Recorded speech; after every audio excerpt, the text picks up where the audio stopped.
What's up, everybody? I'm Dr. CI, and I'm back to talk about the business case for DEI, why companies that cut DEI are losing talent and profit.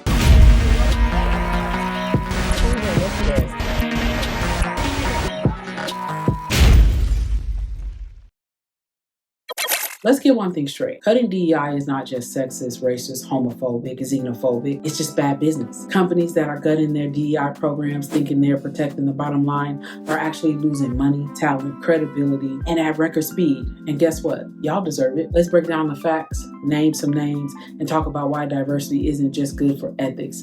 It's good for business. Now, who's cutting DEI and who's paying the price? Let's talk about corporate cowards who made all these big DEI promises in 2020. Then folded like a cheap suit the second things got controversial. Elon Musk layoff hit Twitter first. Musk took over, called DEI a cancer, and gutted Twitter's entire DEI program. Then what happened? A mass exodus of talent, advisors, advertisers, and credibility. Top brand pulled ads because they don't want to be associated with racist, unchecked content. And he's in debt billions, by the way. Twitter lost $75 million in ad revenue in 3 months after advertisers fled. The platform is now a haven for hate speech. And then you have companies like Walt Disney caving to conservative pressure in Florida. After Ron DeSantis threw a fit over woke Disney, what did they do? Laid off their top DEI executive and started backpedaling. Announcing changes this week to its DEI approach, shifting the diversity and inclusion performance metric for employees to focus more on business. And what is the result? Employee morale tanked, and now they're struggling with public trust. The hypocrisy is real at Wells Fargo. They were out here pledging millions for racial equity, but then quietly scrapped their diversity hiring program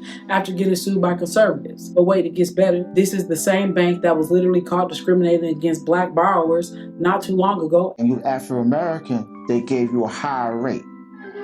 It's a charge customers have been making for years against some of America's largest banks. On Thursday, the U.S. Justice Department announced it had reached a settlement with one of those lenders, Wells Fargo. And an employee was found dead in her cubicle after 3 days. Facing lawsuits, employee backlash, and bad press, y'all cut DEI thinking you were avoiding controversy, but what you really did was expose yourselves, and we noticed. Why DEI is good for business, you might ask? Let's talk numbers, since some of y'all only listen when we talk about money and ROI. Inclusive teams are 87% better at making decisions than non-inclusive teams.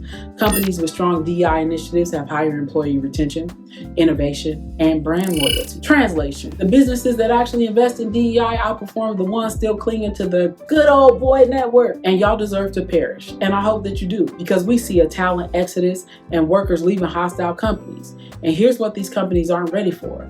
People aren't putting up with your nonsense anymore, and the data tells us millennials, for example, and Gen Z don't play that. These generations prioritize workplace culture and companies without DEI. They're walking out the door. Quiet quitting is just the beginning. When employees see DEI programs get cut, they disengage. Less innovation, less motivation, less loyalty. Next thing you know, your top talent is gone. Women and people of color are leaving hostile workplaces. Companies that scale back DEI see higher turnover, lower morale, and fewer diverse applicants. And let's be real, who wants to work somewhere that doesn't value them? Y'all thought y'all could cut DEI and nothing would happen? Now your offices are emptier than a Spirit Airlines first class cabin? Hold these companies accountable, y'all, and take your talent elsewhere. Employees, pay attention to your company's DEI actions. If they're cutting DEI, ask them why. If they say we support diversity but slash funding, that's a red flag. Consumers, spend wisely. If a company is rolling back DEI, stop giving them your money and vote and advocate for corporate accountability. Many of these DEI programs are cut. They stem from political pressure. So show up to the polls. Push for stronger anti-discrimination policies in your workplaces. If you're sick of these fake woke companies playing both sides, drop a comment. Like and share and subscribe to the channel, because we not letting them off the hook. Now who's next? Because we on y'all ass. Freedom be.